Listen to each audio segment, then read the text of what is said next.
પૈસા કમાવવા એક વાત અલગ છે, અને કમાણા પછી એને ક્યાં વાપરવા અને કેવી રીતે વાપરવા એ વાત આખી અલગ છે યાર।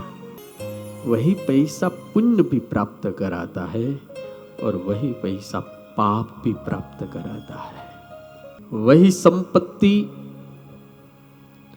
आप लोगों को बिगाड़ भी सकती है और वही संपत्ति आप लोगों को चमका भी सकती है। सब कुछ होता है। कोक सारो जो योग मળી જાય, कोक सारो કોઈ આવા હારા સાધુ મળી જાય। હું કાલે જ આનંદને બધાને કહેતો તો, અરુણને બધાને આવે અમિતને, કેટલાય સાધુથી દૂર ગયા તો અત્યારે ક્યાં બેઠા છે। તમે સારા માણસોથી અને સજ્જન માણસોથી અને સંતોથી જેટલા દૂર જાઓ એટલા દુર્જન લોકો તમારી નજીક આવશે। બહુ ધ્યાનથી સાંભળજો। અને જેટલા દુર્જન અને ફેલ ફતુરવાળા લોકો તમારી નજીક આવશે એટલે તમને પણ એ જ રસ્તે ધીરે ધીરે લઈ જાય।